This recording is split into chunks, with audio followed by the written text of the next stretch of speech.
Dari Indri APP. Kadang saya sih bingung, yang disebut jodoh itu siapa? Misalnya, kalau seorang laki-laki punya 2 istri, jodohnya itu siapa?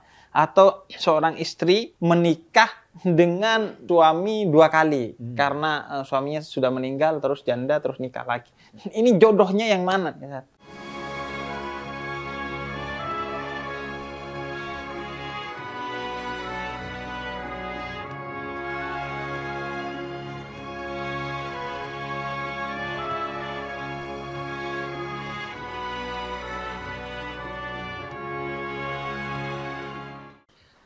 Ustaz Subki, Waduh, mumpung siap, sama ya, antum nih, pasti saya mau jawabin pertanyaan-pertanyaan yang sudah masuk ke DM.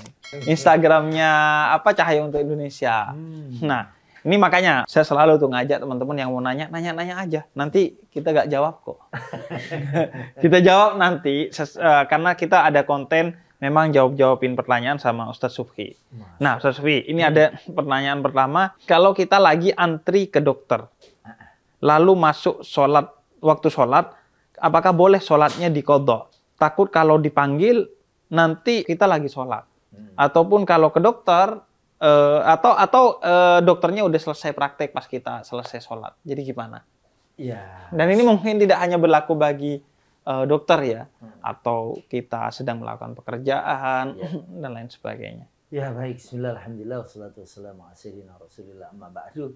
Yang namanya ngantri di dokter itu kan nggak setiap waktu, Beb. Iya benar. Nggak setiap hari juga, Benar. iya kan.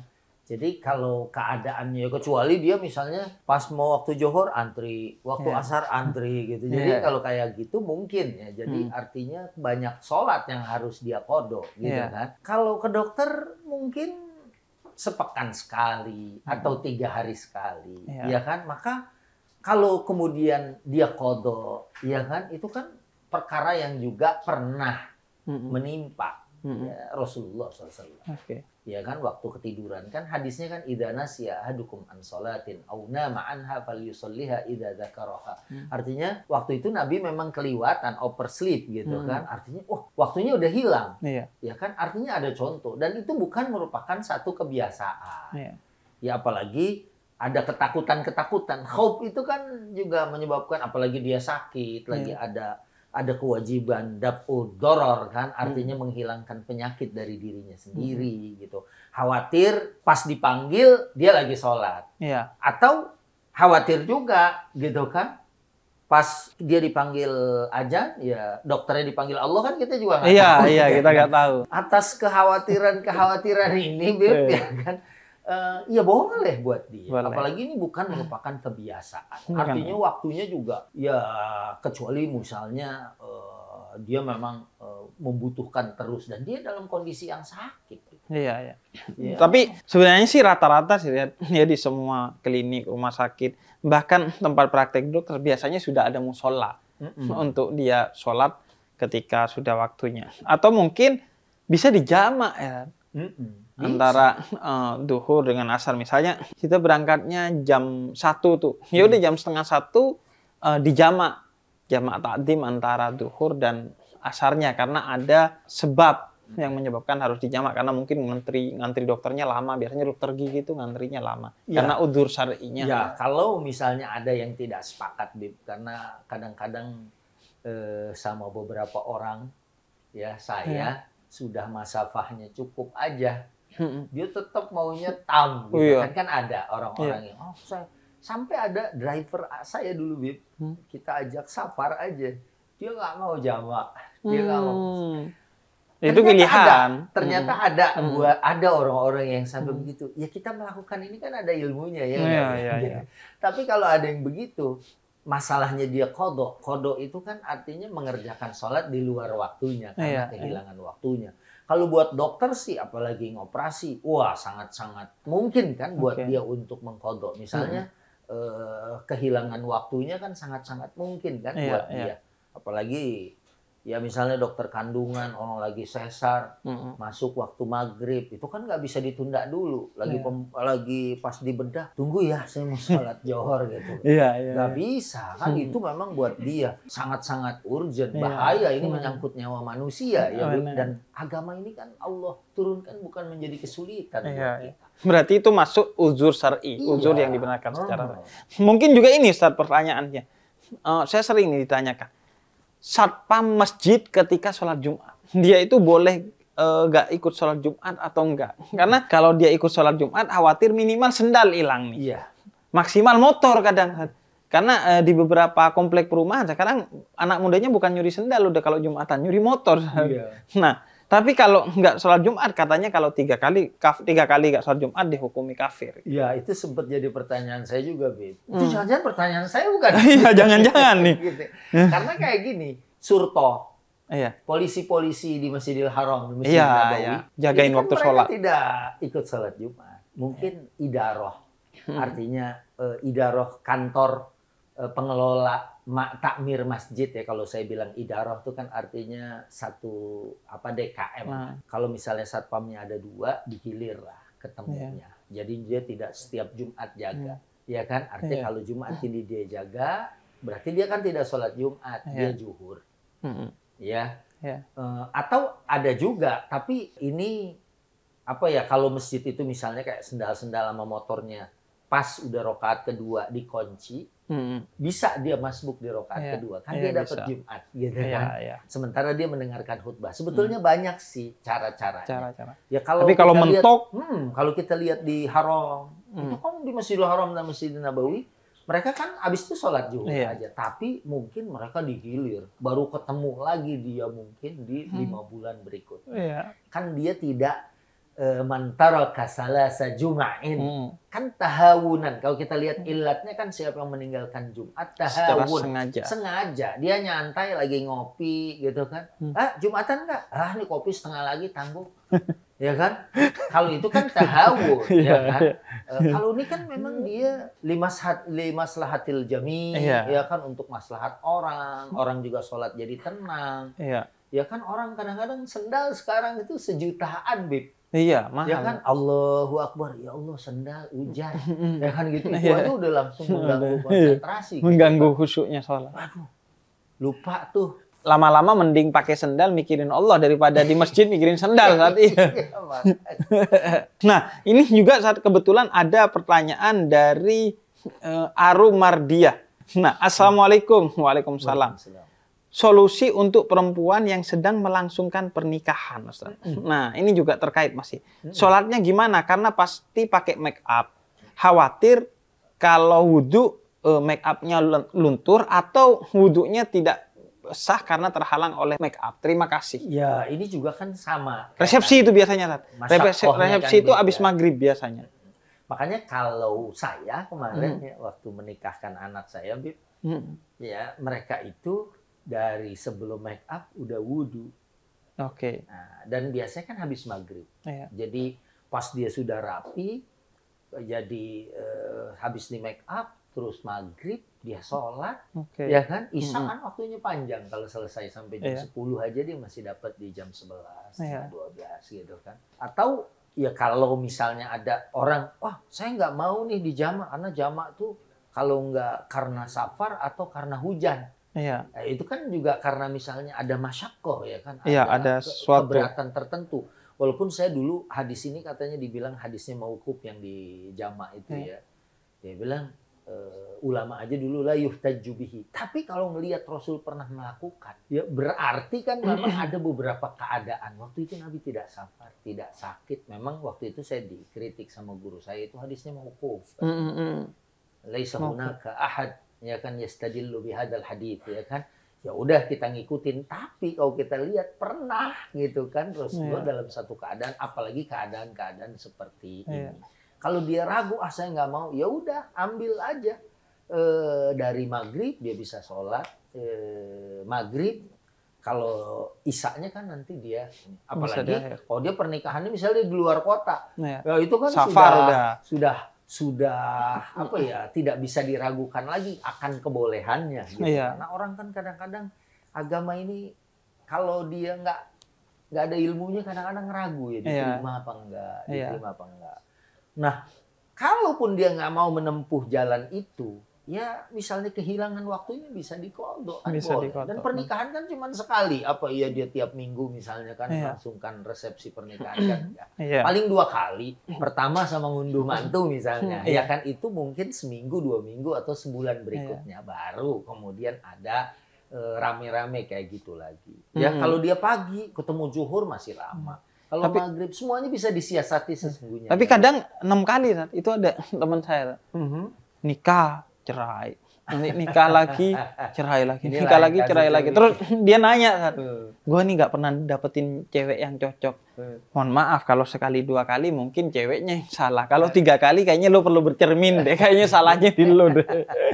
Nah, jadi diusahakan memang seperti yang dilakukan oleh anaknya Ustadz Subhi. Jadi kalau misalnya make up-nya jam 5 sore, ya udah sebelum make up uduk dulu sehingga bisa sholat maghrib dalam keadaan sudah pakai make up. Tapi kalau mungkin ambil wudhu pas di tengah-tengah make up dia buang angin sehingga batal, ya sudah dijamak ya, dijamak di waktu isya. Niat dari awal. Niat dari awal. Kan semua itu kan dikembalikan kepada usaha. Benar. Kayak Anda mau naik pesawat nih, mau haji gitu. Kan di bangku pesawat udah ada cara tayamum di pesawat. Iya. Ya. Tapi saya suka ngambil dari bawah. Ngambil. Wudhu kan. Turun dulu dari pesawat. Dari sebelum naik. Oh, kirain turun dulu. Dan takut pilotnya turun gitu kan. Jadi kan penerbangan terganggu. Ya kan? Dari awal tuh misalnya penerbangan jam berapa sih? Jam 11. Kita wudhu. Betul. Ya kan? Iya. Begitu. Atau penerbangan 19.30 misalnya Iya. kalau dari Saudi ke Indonesia baliknya gitu. Kan kita malah sudah maghrib isya sekarang. Ya udah selesai Ya kan? udah. Selesai. Paling nanti kita ketemu subuh. Iya. Yang paling enggak apa ya? Ada usaha, Iya, ada effort. ada ihtimam, iya kan? Ikhtiar, Kalau bahasa juga ihtimam. orang sana gitu. Artinya ada perhatian yang lebih terhadap sholat. Bahwa ini tuh merupakan ra'sul amal, ini merupakan awwalu ma yuhasabu bihil abdu yaumil qiyamah, yang paling pertama ditanya Dihisab. pada hari kiamat, ya kan? Sholat ini juga kalau dia baik semua amal yang lain, maka dia kan sangat menjaga untuk mungkin yang nanya juga nih karena ada namanya mardiyah ya kan, dia pengen fadkhuli fi ibadi wadkhuli jannati gitu kan. Ya, itu kan pengennya dia kayak gitu, dia takut banget ya, maka ya sebisanya takwa. Ya kan takwa kan hati-hati bener gitu, jangan-jangan saya nggak diterima, dan jangan lupa kita tutup dengan istighfar, mohon ampun kepada Allah. Nah, jadi gitulah. Kalau bisa ya yang penting menjaga kehati-hatian itu sebagai bentuk takwa, tapi juga dalam Al-Qur'an ittaqullah famastamta'tum, bertakwalah semampu kita. Dan kalau memang wudhunya batal ya sudah dijamak. Karena ada beberapa pendapat seperti Ibnu Sirin dan pendapat ulama yang membolehkan jamak kalau memang ada kepentingan yang nggak bisa kita tunda. Sama kayak kalau dia nggak mau jamak ya dikodok boleh. Berarti ketinggalan. Nah, seperti dulu juga tuh banyak yang nanya ketika kita tawaf itu kan istri kita itu kalau kita pegang otomatis kan batal wudhu kita tuh kan. Karena istri kan membatalkan wudhu kalau dalam madhab Syafi'i. Nah, tapi dilihat katanya banyak tuh yang pegangan karena istrinya takut hilang, karena perempuan kadang mungkin navigasinya lemah, dipegang. Nah, itu kan biasanya merujuk kepada imam madhab lain yang memperbolehkan. Karena kondisinya memang tidak memungkinkan. Baru alhamdulillah balik haji nih, Bib. Kemarin abis ngajarin lagi cara bikin kain ihram yang ada talinya, Bib. Oh, nyambung. Oh, jadi tuh dipegang sama orang perempuan yang kita bawa, itu nggak copot. Ya, cuman saya bilang hati-hati aja gitu. Karena kadang-kadang kan kalau ditariknya terlalu kencang, ngikut gitu. Suaminya nggak ada, dia megangin kainnya doang. Iya. Nah, kita lanjut ke pertanyaan selanjutnya ini, Sat. Banyak pertanyaannya, Bib. Lumayan, Sat. 1230 ini.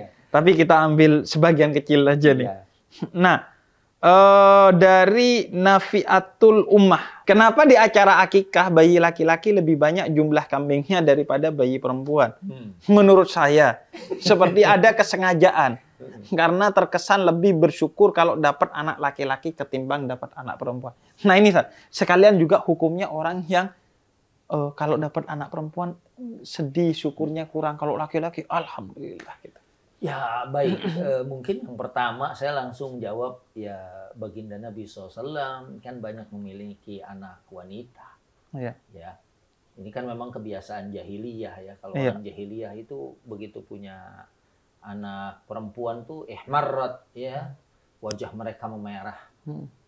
Malu punya anak perempuan. Memang pada saat itu anak perempuan dianggap membutuhkan penjagaan, nggak bisa diajak perang, ya kan? Mungkin bahasanya cuma ngabisin makanan karena mereka nggak bisa bekerja pada saat itu.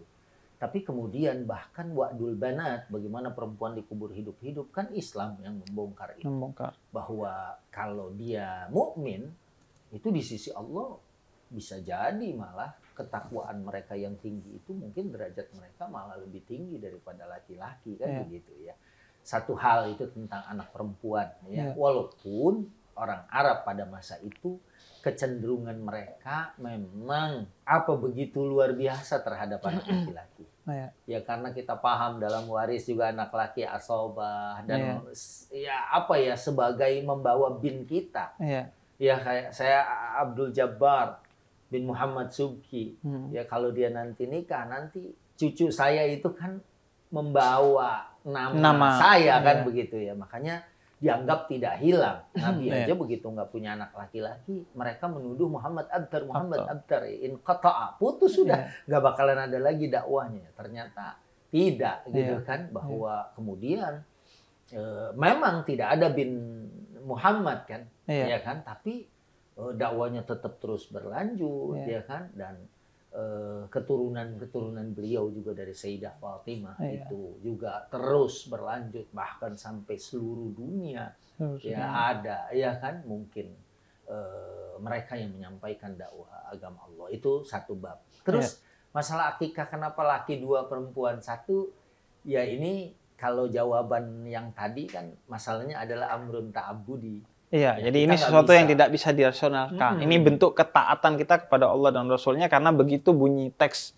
sucinya. Kita nggak bisa bilang, kenapa sih subuh 2, nggak 8 aja sekalian aerobik, kan kita masih segar. Kan? Itu kan masalahnya masalah agama. Isya kenapa nggak 2, udah ngantuk-ngantuknya. Ngantuk-ngantuknya gitu kan. Ini kenapa? Karena itu udah begitu, udah dibikin 4, udah dibikin 4, dibikin 3, dibikin 2, ada yang boleh dikosor. Ada yang boleh dijamak. Subuh kan nggak boleh dijamak. Gitu. Enak banget kalau subuh bisa dijamak. Sekalian aja maghrib, isya, subuh. Gitu. Nah, itu ada perkara-perkara dalam agama yang kita tinggal ngikutin. Dan ya tidak boleh nanya kenapa sih. Nah, kalau itu juga ketika kalau punya anak laki-laki, dia bersyukur banget. Kalau anak perempuan, dia justru sedih atau minimal kurang syukurnya. Gimana tuh? Ya ini yang kemudian oleh baginda Nabi direformasi. Ada jahiliyah itu. Kebiasaan jahiliyah itu kemudian direformasi dan bahkan ada keterangan lain kalau kita punya anak perempuan, apalagi 2 orang, memberikan husnul tarbiyah kepada dia. Itu jaminan surga buat ayahnya. Ya kan berarti bukan berarti keburukan memiliki 2. Saya punya 2 anak perempuan, Hulwah Afifah sama Hilyah Afifah kakak. Ya kan? Saya bilang ini kalau di tarbiyah, maka kalau dia yahfadnal Quran, kalau dia menghafal Quran, akhlaknya baik, kemudian dia juga akan melahirkan generasi perempuan itu kan. Kalau mendidik satu anak laki-laki, ya kita mendidik dia. Ya, tapi kalau kita mendidik satu anak perempuan, dia akan menjadi umat karena dia akan melahirkan banyak keturunan, banyak imam, ya kan? Kalau satu imam, ya kalau dia anak perempuan kita berikan husnul tarbiyah, udah punya anak 5, maka 5-5-nya. Di Sulawesi ada ya seorang pasangan suami istri memiliki anak 19, semuanya hafal Quran. Masya Allah. Dan sahabat kita ada, sahabat saya, pengisi acara televisi juga, ternyata dia anak ke-18. Ya Allah. Dan dia doktor. Dan hampir keluarganya itu doktor dan yahfazunal Quran. Hafal Quran. Iya, hafal Quran dan dia doktor. Dan bahkan dia doktornya di 2 jurusan. masternya di 3 jurusan. Ya Allah. Nah, Ustaz, ini pertanyaan lain, Ustaz. Pas sholat tiba-tiba terharu. Kemudian milu dan akhirnya pecah tangis. Pecah tangis dan akhirnya keluar ingus. Nah, mau lap kamu kena takut najis. Nah, ini perlu dijelaskan apakah ingus itu najis atau tidak. Dan yang kedua, kalau nggak dilap takut khusyuknya sholat itu terganggu. Karena ngegantung. Nah, ini juga hukumnya menangis saat sholat itu juga gimana? Ya, yang pertama mungkin ingus. Yang paling gampang dulu ingus mukhot ya. Mukhot itu laisa binajis. Nggak najis. Termasuk juga lu'ab, ya air liurnya manusia, ya kan juga dia sebetulnya bukan najis. Cuman kan dia memang jijik aja ya, apalagi sekarang kan di masjid juga banyak CCTV, ya kan sholat di Masjidil Haram ada kamera juga. Khawatir waktu dia nangis, ya kan di kameranya berecetan kan nggak enak. Iya. Tapi dia memang bukan najis. Ya kalau selama dia tidak gerakannya banyak, ya kan misalnya. Malah kalau kita di Masjidil Haram, Masjid Nabawi, ya dia tuh ada yang dia bawa tisu, ya kan. Karena kalau mau kena kan nanti pas salam belepetan juga, belepetan. Enak gitu kan. Ada yang dia cepet diambil, ya, dan gerakannya kan tidak mutatali ya. Iya. Artinya tidak beruntun gitu kan. Diambil kemudian dilap karena memang mungkin kalau sangat mengganggu kan memang betul mengganggu kehusuan. Itu yang pertama tentang mukhot ya, tentang ingus gitu ya. Dan air liur ataupun ludah sesungguhnya dia memang laisa binajis. Kalau dari Adam ya kan artinya dari orang Adam ya. Kecuali emang udah dari dalam perut saat ya udah kotor banget. Itu kan muntah ya. Iya, muntah kan najis. Atau ya kan? Kalau itu bukan, tapi memang dia sifatnya menjijikkan. Iya. Gitu. Nah, terus yang nangis. Hukum menangis di dalam sholat. Kalau, niatnya sih, iya. Kalau nangis berarti kita betul-betul merasakan kehadiran Allah. Ya makanya.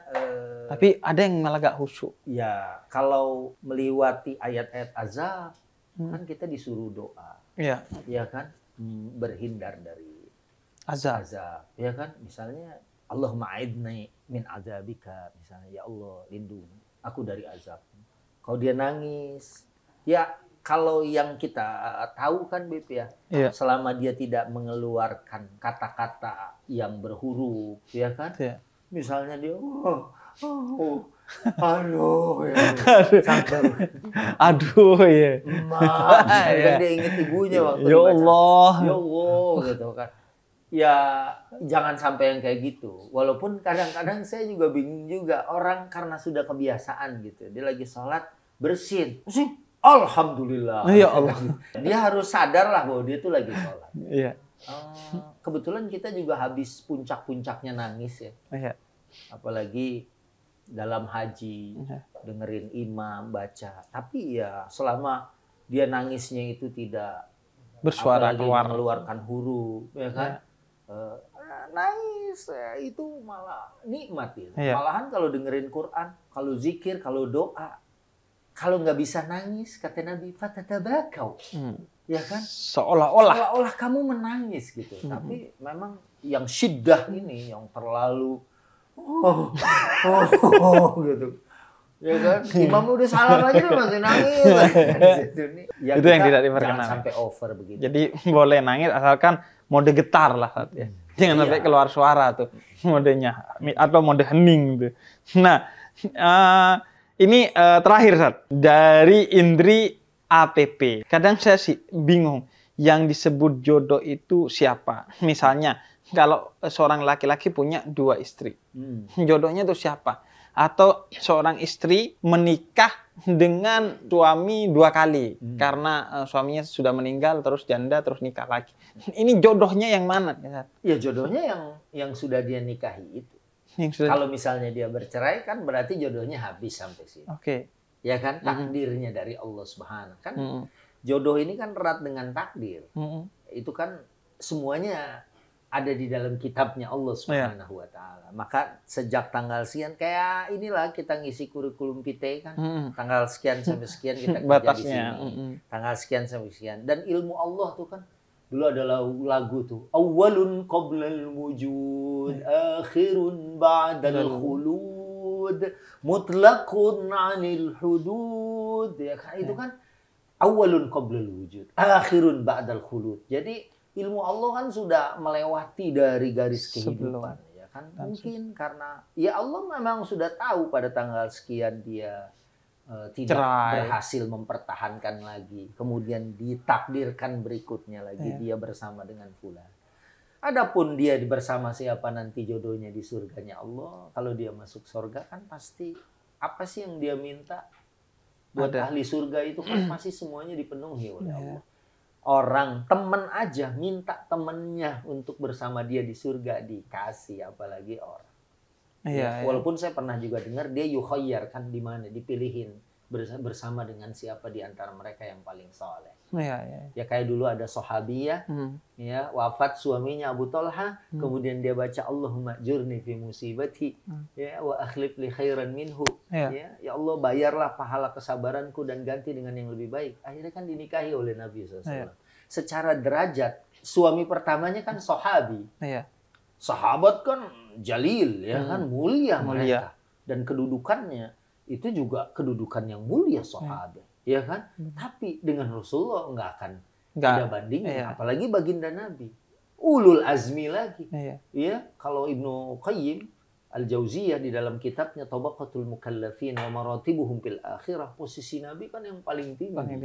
Ya kan? Nah, berarti kan ada kenaikan derajat yang pasti bersama dengan yang tertinggi gitu kan. Nah, itu juga dia kalau masuk surga ya kan nanti kan tinggal dia mau bersama dengan siapa, yang pasti kan yang paling tinggi derajat kesolehannya yang saat itu dia bersama dengan siapa.